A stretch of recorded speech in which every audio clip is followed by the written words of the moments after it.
If your Ford F-250 is failing to launch Apple CarPlay, the fix is usually simpler than a trip to the dealership. Data shows that 80% of these connectivity headaches are caused by simple cable wear or software glitches. Let us walk through the diagnostic steps to restore your connection. Start by swapping your cable and checking the phone port for debris, then verify the setting inside your sync display. If that fails, force a soft reset of the sync system and repair your Bluetooth and CarPlay profiles from scratch.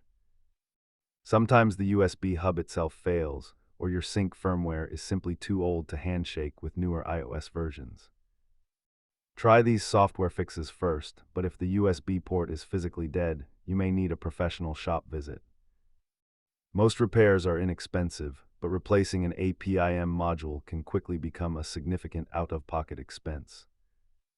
A master reset is your last resort before checking the Ford website for specific firmware updates tied to your VIN. If you decide to dig deeper, keep a basic set of trim tools and a high-speed USB drive ready. Remember, patience with the update process usually saves you a significant amount of money at the service counter.